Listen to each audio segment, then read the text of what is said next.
निर्वाचन आयोग की घोषणा और भारतीय जनता पार्टी की दूसरी सूची आने के ठीक बाद लगातार भाजपा एक बार फिर 2023 विधानसभा चुनाव के लिए कमर कसती नजर आ रही है। भाजपा ने ये दावा कर दिया कि वो पूरी तरह से तैयार है और आने वाले समय में कांग्रेस को पूरी तरह से उखाड़ फेंकने की जद्दोजहद पर सफल भी होगी। भाजपा ने अपनी सूची में नए चेहरों को मौका दिया। इसके अलावा इन सूचियों में 43 युवा चेहरों को मैदान में उतारा है। इसके अलावा भाजपा ने ये दावा किया कि अब की बार भाजपा की सरकार। मुद्दे हैं कांग्रेस की जन घोषणा पत्र, कांग्रेस का भ्रष्टाचार, विकास को पूरी तरीके से रोक दिया है भूपेश बघेल ने। सारे बड़े मुद्दे को लेकर हम चुनाव के मैदान में जाएंगे। भारतीय जनता पार्टी और खासतौर से बीजेपी का तो चेहरा कमल निशान ही होता है। कमल निशान को लेकर जाएंगे और मोदी जी का आशीर्वाद है। आयोग की अधिसूचना जारी होने के बाद कांग्रेस ने उनके निर्देशों का स्वागत करते हुए कहा कि हम उम्मीद करते थे कि 2 चरणों में चुनाव किए जाएंगे और कांग्रेस पार्टी पूरी तरह से तैयार है। इसके अलावा उन्होंने कहा कि पिछली बार छत्तीसगढ़ में जनता ने 71 के बहुमत से सरकार में हमें बिठाया था। इस बार हम 75 का टारगेट पार करेंगे।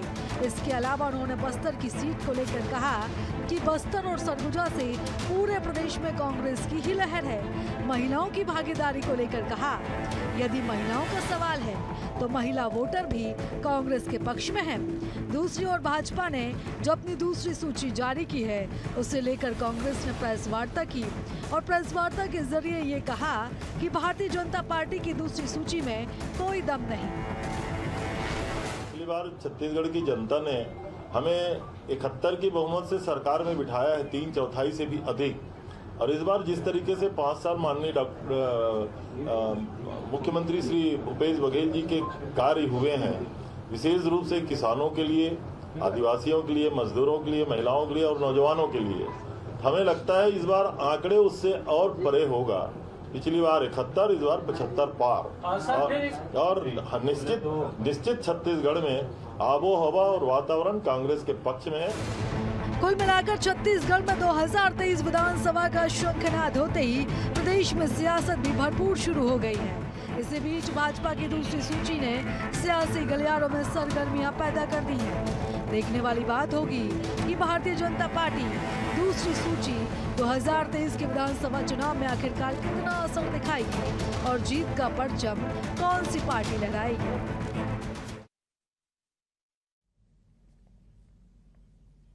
नमस्कार, जवाब तो देना होगा। मैं आप सभी का स्वागत है। मैं हूं डॉक्टर अवधेश मिश्रा।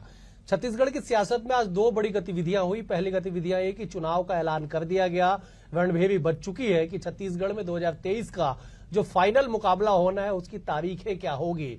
तारीखें तय होने के साथ साथ बीजेपी ने दूसरी सूची अपनी जारी कर दी। दूसरी सूची के बाद केवल 5 नाम शेष रह गए हैं जिसका ऐलान बीजेपी के द्वारा करना बाकी है। तो वहीं कांग्रेस ने अब तक अपने पत्ते नहीं खोले हैं। आज इसी विषय पर चर्चा करेंगे। 3 बेहद ही खास मेहमान हमारे साथ जुड़े हैं। पहले मेहमानों का ताल्लुक आपसे करा देता हूं। बीजेपी की ओर से ब्रिजेश नाथ पांडे जी हैं, वरिष्ठ नेता हैं, सीनियर अधिवक्ता है। ब्रिजेश जी, आपका स्वागत है। कांग्रेस की ओर से युवा प्रवक्ता, मुख्य प्रवक्ता और विद्वान प्रवक्ता है नितिन भंसाली जी। नितिन जी, आपका भी स्वागत है। वरिष्ठ राजनीतिक विश्लेषक के शर्मा भी हमारे साथ जुड़े हैं। के शर्मा जी, आपका भी बहुत बहुत स्वागत है। विजय जी, पहला सवाल आपसे, पहला इसलिए क्योंकि आप लोगों ने 85 नामों का ऐलान कर दिया।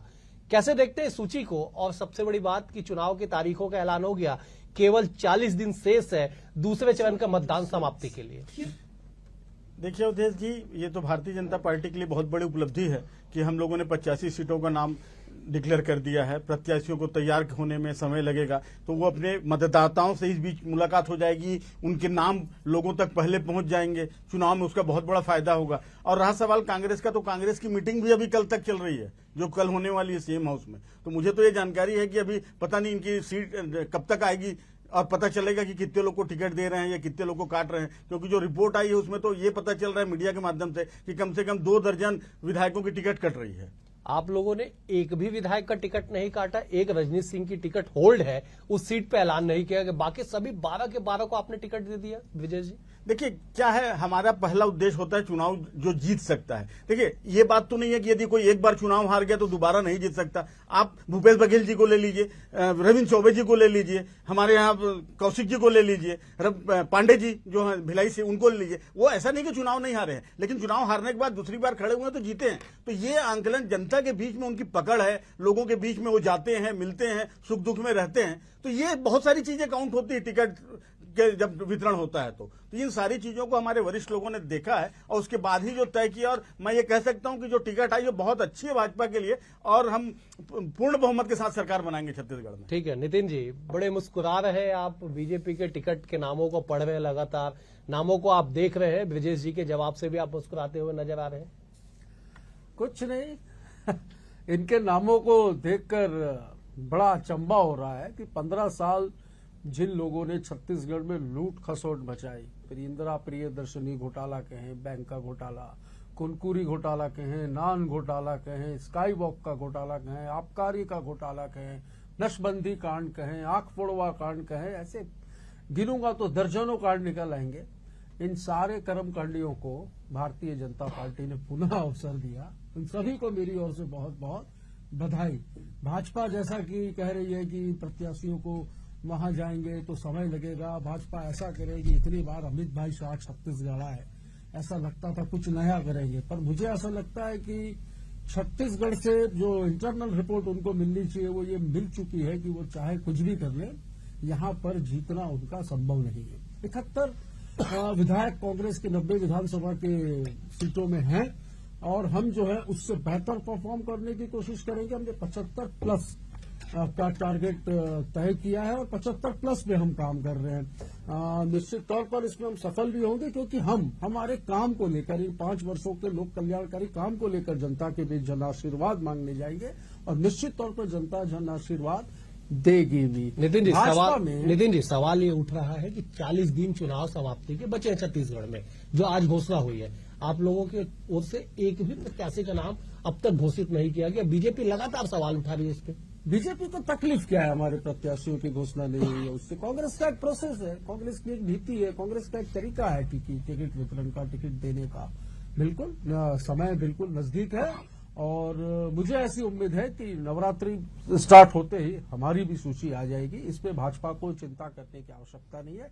भाजपा पहले वो संभाल ले जो भाजपा के नाराज लोग जो हैं वो पुतला जला रहे हैं, कपड़ा फाड़ रहे हैं, गाड़ियां पटक रहे हैं, तोड़ फोड़ कर रहे हैं, उनको मेरे हिसाब से पहले संभाल लें। कुछ कलाकारों को भी टिकट दी है तो अच्छी कला का मुझे लगता है वहां पर जनता का अच्छा टाइम पास करेंगे, पर टाइम पास करना और वोट लेना इसमें काफी फर्क होता है। ठीक है, बिल्कुल। विजय जी आप हाथ उठा रहे थे, मैं आपके पास लौटूंगा। एक बार मैं केके जी का रुख कर लेता हूं। केके जी, आपने तमाम छत्तीसगढ़ के चुनाव देखे हैं, मध्य प्रदेश के चुनाव आपने देखा है, लोकसभा हो, पंचायत के इलेक्शन हो, नगर निगम के चुनाव हो, सारे इलेक्शन को आपने बेहद करीब से देखा है। सूची जो जारी हुई है उस सूची को देख के पहला रिएक्शन बतौर राजनीतिक विश्लेषक आपका क्या होगा? क्या बीजेपी मैदान में, चुनावी मैदान में उतरेगी तो टिकेगी और जीत दर्ज कर पाएगी? केके जी,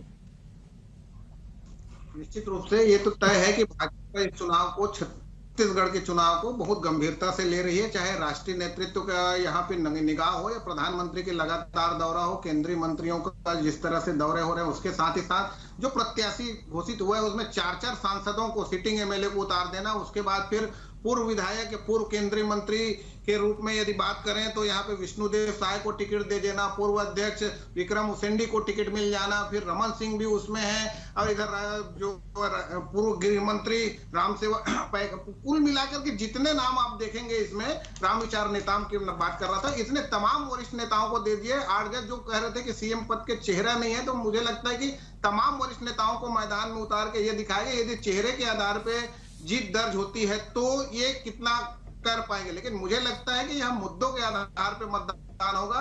भूपेश है तो भरोसा है कि जो बात है और जो परिवर्तन की बात भाजपा कर रही है, 2 परिवर्तन यात्राओं के माध्यम से जो जनता के बीच गई, जो आधारभूत संरचना विकास के लिए कितना काम किसने किया, 15 साल बनाम 5 साल की बात रहेगी। दूसरी ओर जो है न्याय योजनाओं के माध्यम से या डायरेक्ट बेनिफिट स्कीम के जरिए 2.25 लाख करोड़ रुपए जो लोगों की जेब में गया है, इसका विकल्प भाजपा क्या लेके आती है, ये एक महत्वपूर्ण होगा। चाहे वो किसानों के लिए हो, किसान मजदूरों के लिए हो, चाहे वो गोबर के खरीदी बिक्री या गोधन न्याय योजना की बात करें या आदिवासियों के क्षेत्र में बात करें जो घोटुल के लिए या देवगुड़ी के क्षेत्र में जो काम हुआ है, राम वनगमन का काम हुआ है, इन सब का विकल्प क्या लेके आती है, ये महत्वपूर्ण है। इसके साथ ही हम देखेंगे तो 14 महिलाओं को जो टिकट दिए पिछले समय में 14 महिलाओं लेकिन को केके जी एक सवाल यहाँ पे ये उठ रहा है कि ये वो तमाम चेहरे हैं जिन्हें जनता ने 2018 में नकार दिया। 5 साल में ऐसा क्या आमूलचूल परिवर्तन बीजेपी के भीतर हुआ कि अब वो जिताऊ कैंडिडेट के रूप में उनका नाम शामिल कर लिया गया? भाजपा के नेता शुरू से बोल रहे हैं कि जन घोषणा पत्र और बड़े बड़े वादे के कारण ये हार गए हैं और इनका प्रमुख मुद्दा जो है वादा खिलाफी की ही बात कर रहे हैं। तो जन घोषणा पत्र निश्चित रूप से जो इनके 68 विधायक, अब जो 71 विधायक हैं, इसमें जन घोषणा पत्र की महत्वपूर्ण भूमिका रही है। उस समय भाजपा क्यों, जब कांग्रेस जो 2500 रुपए की बात कर रही तब भी उस स्पर्धा में नहीं आई, और जितने शराबबंदी की बात कर रही भाजपा उसमें चुप रही। तमाम प्रकार की बात कहेंगे तो उस समय जैसे रोजगार की बात है, बेरोजगारी भत्ता की बात कर रहे हैं तो मुद्रा योजना से रोजगार की बात है। जब छत्तीसगढ़, राजस्थान, मध्य प्रदेश निकल गए हाथ से तब गरीबों को चावल देने की बात या मुद्रा योजना की बात, ये तमाम प्रकार के योजनाएं नए सिरे से चेंज आई, उसमें छत्तीसगढ़ की महत्वपूर्ण भूमिका रही है। इस बार भी हम देखेंगे तो जो यदि अभी आप 2800 रुपए धान खरीदी की बात कर रहे हैं, इसको यदि भाजपा इस लाइन में यदि नहीं आती, चाहे डायरेक्ट बेनिफिट की कहें या रेवड़ी कहें, इस कल्चर में नहीं आती, बिजली बिल हाफ की बात करें, आप पार्टी बिजली बिल फ्री की बात कर रही है, तो इस लाइन से यदि भाजपा नहीं आती, घोषणा पत्र को यदि नजरअंदाज करके केवल नेताओं के चेहरे या नरेंद्र मोदी के चेहरे पर चुनाव जीतने की बात कहेंगे तो मुझे लगता है कि बहुत कठिन हो जाएगी ये डगर।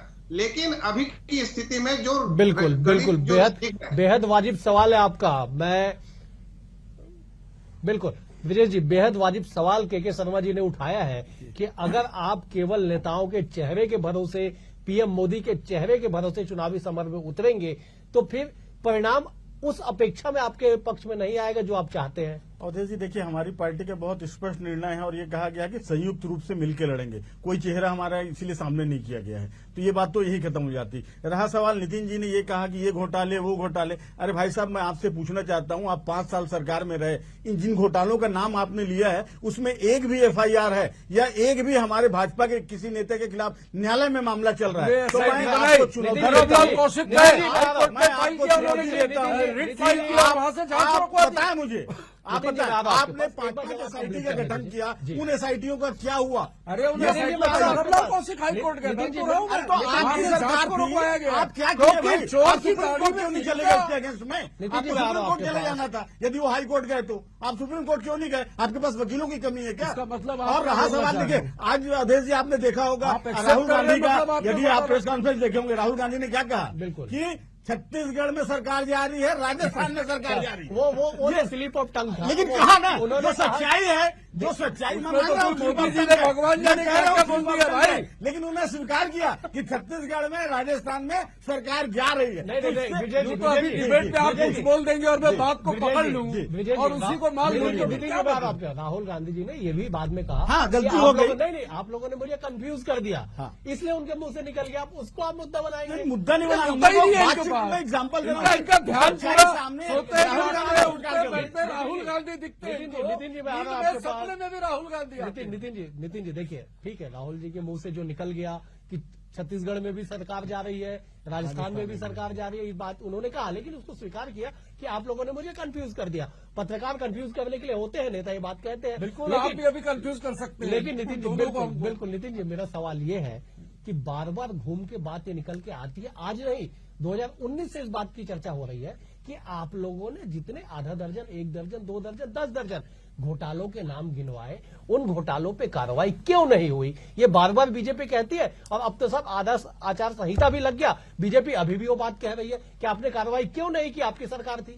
जमानत पे है, DKS घोटाला जमानत पे है, चीट फंड घोटाला लगातार हम जमीन केस हो चुका है, मैं बता दूं हाईकोर्ट से केस हो चुका है, आपको जानकारी नहीं है। लाकर जेल में बंद करके लोगों को पैसा देने का काम कर रहे हैं। नान घोटाले में जाकर ये हाईकोर्ट में पिटीशन फाइल करके जांच रुकवाई इन्होंने।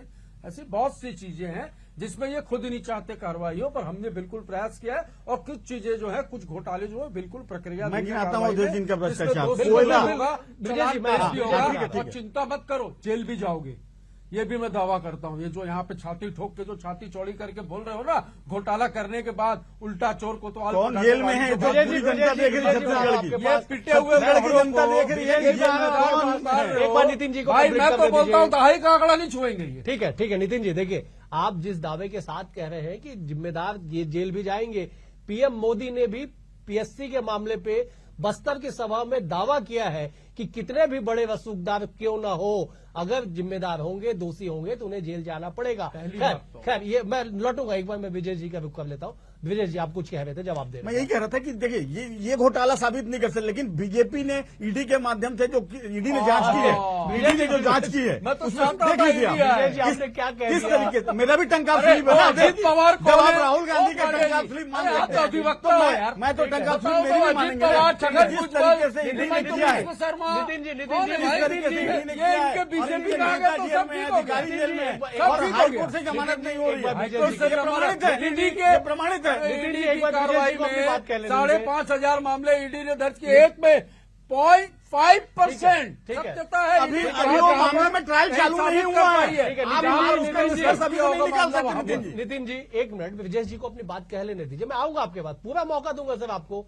एक बार विजय जी मैं की वही बात कह रहा था complete- जी, विजय जी आप कि कंप्लीट कोयले का हुआ घोटाला, रेत का घोटाला है, पीएससी का घोटाला है, और जैसे नरेंद्र मोदी जी ने कहा है कि हमारी सरकार आती है तो जांच होगी। ऐसा भी नहीं कि बिना जांच किए कि बदले की भावना से किसी को कर दे, पूरी जांच होगी, पारदर्शिता पूर्वक होगी। ये जिस तरीके से एक परिवार के लोगों की नियुक्तियां हुई है, ये गलत नहीं है क्या? कितने चलो लोग नाम पीड़ित बताओ। है? ये पीएससी में वादा किसकी वादा नियुक्ति करते हैं हुई है? शराबबंदी का, नाम बताओ, शराबबंदी नाम हुई बताओ। क्या? नहीं, ऐसे नहीं बोलते हैं चलेगा। बेरोजगारी भत्ता देंगे, अवधेश भाई, पूरे ठीक है, बेरोजगार बोलो नाम बताए, क्या? किसके परिवार की नियुक्ति आपके हुई आ है, रहा सदस्य हूं। का नाम बताए, आ रहा हूं आपके तो पास, मैं नितिन स्पष्ट जी। कर दूंगा अभी। पब्लिक डोमेन में है नितिन जी, नितिन जी, आप- पब्लिक पब्लिक डोमेन डोमेन में में नहीं, है, आपको बताने पता की है? जरूरत क्या है? आपको पता है? पब्लिक नहीं डोमेन पता में है? है। ये हवा में बाढ़ चला रही है पब्लिक क्या? डोमेन में हवा है। में तीर मार रही है। ठीक है, एक बार मैं केके जी का रुख कर लेता हूं। केके जी, मुद्दे तो आपने बता दिया सर कि चेहरे पे चुनाव नहीं होगा, आपको मुद्दों को लेके जाना होगा। आपने धान का भी जिक्र किया, लेकिन आपको क्या लगता है धान और किसान के अलावा बीजेपी के पास क्या ऐसा तुरुप का इक्का होगा जो जनता जनार्दन के बीच में लेके जाएगी? क्योंकि महज 40 दिन का समय बचा दूसरे चरण का चुनाव समाप्ति के लिए। निश्चित रूप से जिस तरह से आप भाजपा क्या करेगी वो दिखता है मध्य प्रदेश में जिस तरह से महिलाओं के लिए लाडली बहना योजना है, उसके साथ ही साथ यहाँ पे मैं तो किसान के लिए आपको आना ही पड़ेगा। अभी आप राजीव गांधी किसान न्याय योजना का विकल्प नहीं लाते हैं, आप केवल समर्थन मूल्य में धान खरीदी की बात करेंगे। जैसे पिछले 2 साल का बोनस आपका रुका हुआ है, कांग्रेस ने भी नहीं दिए, तो किसान आपकी ओर भी देख रही है, क्या आप देंगे क्या? तो कुल मिलाकर के बिजली बिल हाफ की बात कर रही है, तो आप क्या करके लेके आएंगे?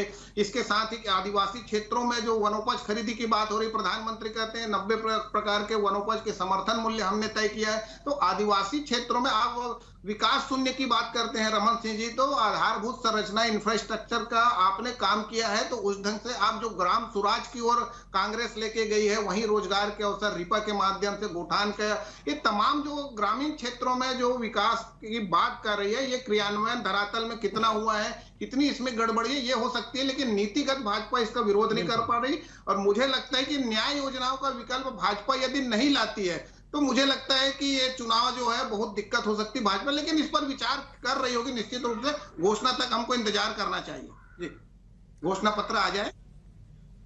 बिल्कुल बिल्कुल नितिन जी, अब बिल्कुल केके जी आपने बिल्कुल सही कहा कि न्याय योजना कांग्रेस की योजनाओं की रीढ़ मानी जा रही है कि न्याय योजना के माध्यम से लाखों लोगों को इन्होंने बेनिफिट दिया, जिसके कारण कांग्रेस जो है ये नारे लगा रही है कि भरोसे की सरकार। खैर अब तो सरकार का वक्त बीता है, इसलिए आचार संहिता क्योंकि आज लग चुका है। नितिन जी, मुद्दे क्या होंगे सर आपके पास? बीजेपी कह रही है कि आपने केवल काट की हांडी चढ़ाई जो बार बार नहीं चढ़ पाएगी, एक ही बार चढ़ी है 2018 में। इस बार तो सीधा मुद्दा है विकास।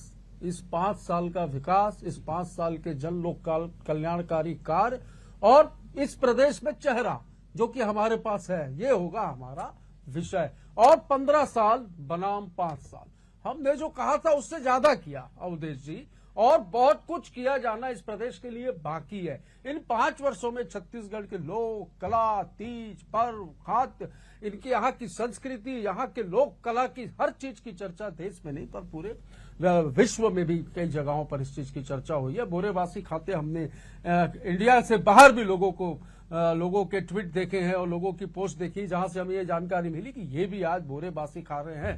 तो जिस प्रकार इन 5 वर्षों में छत्तीसगढ़ का विकास हुआ है, इस विकास के कार्यों को लेकर हम जनता के बीच जा रहे हैं और निश्चित तौर पर हमने जो हमारा टारगेट तय किया है उस टारगेट को हम अचीव करेंगे। और रहा सवाल ये पूर्व केंद्रीय मंत्री, सांसद, वर्तमान सांसदों को जो टिकट दे रहे, इस विषय में भी आपको ये बता दूं, ये पूर्व सांसद, वर्तमान सांसद या पूर्व मंत्री जो भी हैं, ये जब जनता के बीच जाएंगे ना तो जनता इनसे पूछेगी अच्छे दिन के बारे में, बढ़ती महंगाई के बारे में, बेरोजगारी के बारे में, काले धन के बारे में प्रश्न करेगी। और मैं दावा करता हूं ये पार्षद या सरपंच का चुनाव जीत सके इस स्थिति में नहीं है। तो मैं तो कह रहा हूं भाजपा इस बार 10 का आंकड़ा भी नहीं छुएगी। ठीक है। और हम जो हमारे मिशन पे काम कर रहे हैं 75+ पे हम जीते। ठीक है, चले मैं जवाब ले लेता हूं। विजय जी, बेहद गंभीर आरोप लग रहा है कि 4 सांसदों को आपने 9 में से चुनावी मैदान में उतार दिया। पूर्व केंद्रीय मंत्री को आपने चुनाव में झोंक दिया, पूर्व सांसदों को उतार दिया। सारे जो रणनीतिक चेहरे को लेकर, प्रत्याशियों को लेकर हुआ करता था वो आपने दांव खेल दिया। इतना ही नहीं बल्कि एक कथित दंगे में मारे गए एक युवक के पिता को भी आपने टिकट देके कह दिया कि आप किस तरह से उनके पक्ष में माहौल बनाना चाहते हैं। आपने चेहरे पे तमाम दांव खेलने की कोशिश आपने कर ली। मुख्यमंत्री भूपेश बघेल के खिलाफ आपने, विजय बघेल सांसद है, उन्हें मौका दे दिया। अब क्या सब जनता विश्वास करेगी आपके चेहरे पे? और जो कहा जा रहा है कि ये पार्षद या सरपंच के चुनाव नहीं जीत सकते, क्या जवाब होगा इसका? देखिए अवधेश जी, पहले तो मैं के शर्मा जी ने जो कहा वो बता दूं कि हमारा जो रणनीति है घोषणा पत्र के संबंध में वो चल रही है और निश्चित तौर पर घोषणा पत्र ऐसा आएगा जो आम जनता संतुष्ट होगी और उनको हमारे घोषणा पत्र पे विश्वास रहेगा, क्योंकि हम काट की हंडी बार बार चढ़ाने वालों में से नहीं है। नितिन जी एक बार बोलने दीजिए। समर्थन मूल्य देंगे, 300 बोनस देंगे, आदिवासी को गाय देंगे, मैं लौटूंगा आपके पास। बेरोजगारी भत्ता देंगे बोला था। नितिन जी मैं लौटूंगा आपके पास। एक बार विजय जी को अपनी बात कंप्लीट करने दीजिए। देखिए, आपने जो मुद्दे गिनाए 2018 में उसका परिणाम आ गया। आप लोग 90 में से 68 सीटों पे जीत दर्ज कर चुके हैं। लेकिन एक बार विजय जी की बात आ जाने दीजिए। और घोषणा पत्र की बात वो अभी से कैसे कर देंगे? अभी से उसके अंदर के इनपुट से कैसे दे देंगे? वो तो गोपनीय दस्तावेज है। विजय जी, जिस दिन हमारी घोषणा पत्र जारी होगी कुछ नहीं उस है। दिन देखिएगा कि आम जनता छत्तीसगढ़ की जनता के लिए होगा। और जहां तक ये बासी खाना और गेड़ी चढ़ने की बात कर रहे हैं, तो ये कांग्रेस ने छत्तीसगढ़ की जनता को बासी खाना और गेड़ी चढ़ना नहीं सिखाया। ये हमारी पुरानी संस्कृति है। तो रमन सिंह को बोलो ना गेड़ी चढ़ के दिखाएंगे। ये नहीं कि छुरी चम्मच में बैठ के खाना सिखा रहे हैं, तो वो भूल जाइए। हर छत्तीसगढ़ का हर पर्व पहले से मनते आ रहा है, मनाते आ रहा है और भाजपा के लोग उसमें शामिल होते चले आ रहे हैं। तो आप उसको पेटेंट मत कीजिए कि कांग्रेस ने किया है। छत्तीसगढ़ की जनता जानती है इस बात को। अब लगना शुरू हुई है। ठीक है विजय जी, ठीक है, आपकी बात मान लेते हैं कि कांग्रेस उसे पेटेंट नहीं करेगी गेड़ी चढ़ने को, बासी खाने को। लेकिन साहब ये बात भी सच है पांडे जी कि गेड़ी चढ़ना, बासी खाना, त्योहार मनाना, आयोजन के रूप में लेना, वो तो अभी अभी लोगों ने देखना शुरू किया।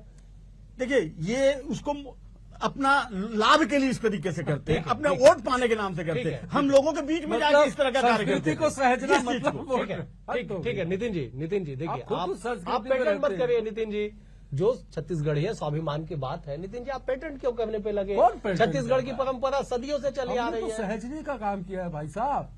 हमने उन लोगों को भी ये बताने का काम किया जो लोग छत्तीसगढ़ में नहीं समझते थे इन त्योहारों को, यहाँ के खेल को, यहाँ की कौन सा छत्तीसगढ़ का आदमी इन त्योहारों को नहीं समझता? गलत बोल रहे हैं आप, बल्कि ऐसा बोल रहे हैं छत्तीसगढ़ियों का अपमान कर रहे हैं। नीतीश यार, आदिवासी दिवस, हर आदमी हर त्योहार को जानता है छत्तीसगढ़ का। दिवस मनाया, आप ना जानते हो, बात अलग है। छत्तीसगढ़िया हर आदमी जानता है हर त्योहार। गेड़ी चढ़ने पे भी यदि ये इस तरीके की बात करेंगे तो भैया देखिए, हमारे मुख्यमंत्री जी तो फिट एंड फाइन है, गेड़ी भी चढ़ लेते हैं, स्विमिंग भी कर लेते हैं। आपके पूर्व मुख्यमंत्री जी को मैं आमंत्रित करता हूं, चढ़ेंगे क्या गेड़ी? कभी गेड़ी देखी नहीं होगी। हमने तो विकास की बात होती, गेड़ी हमने तो उस समय तक 15 सालों में कहीं पे ऐसे आयोजन नहीं देखे। हाँ, आयोजन होते थे, जैसे होता था राज्योत्सव होता था, तो ऐसे रमन सिंह, करीना कपूर और सलमान खान के साथ सेल्फी लेते दिखाई देते थे और चंद मिनटों का करोड़ों रुपया यहाँ की राज्य सरकार के खजाने से उनको दे दिया जाता था। ये होता था जब जो आज मैं आखिरी वर्ड कह दूं कि हम पूरी बहुमत के साथ सरकार बनाएंगे छत्तीसगढ़ में, ये मेरा दावा है। लेकिन विजय जी, आंकड़े क्यों नहीं आप लोग बताते हैं? बहुमत के लिए तो 46 चाहिए। देखिए जो सत्ता में रहता है वो आज तक अपने टिकट डिक्लेयर नहीं कर पाया। आप उनसे आंकड़े नहीं पूछ रहे हैं और विपक्ष से आंकड़े तो बोल रहे हैं 75+। मैं तो कह रहा हूं इन्होंने पिछली बार बोला था। ठीक है, विजय जी आप देखिए नितिन जी डिस्टर्ब कर देते, जवाब नहीं रहता है ना उनके पास, ठीक है, डिस्टर्ब कर देते देखिए ये स्ट्रेटेजी होती है। मैं ये कह रहा हूँ कि हम पूर्ण बहुमत के साथ सरकार बनाएंगे। पूर्ण बहुमत में कितना आंकड़े होता है ये समझदार को इशारा काफी 10-15 चलिए मान लीजिए, देखिए कुल मिला के ये है, रणभेड़ी बच चुकी है। आहूतियां अब राजनीतिक दलों को डालना है, लेकिन सबसे बड़ी बात अब बारी जनता जनार्दन की है। जनता जनार्दन अगले 40 दिन में तय कर देगी कि छत्तीसगढ़ का सिरमौर कौन होगा, कौन सत्ता में काबिज होगा और किसे चुनावी हार का सामना करना पड़ेगा। इसके लिए ज्यादा नहीं, अब केवल 40 दिन मतदान समाप्ति और 3 दिसंबर मतगणना तक के लिए इंतजार करना होगा। फिलहाल इस चर्चा में इतना ही। आप तीनों मेहमानों का बेहद शुक्रिया। नितिन जी आपका शुक्रिया, विजय जी आपका शुक्रिया, के जी आपका भी शुक्रिया। कल एक और विषय के साथ आपसे होगी मुलाकात, तब तक के लिए नमस्कार।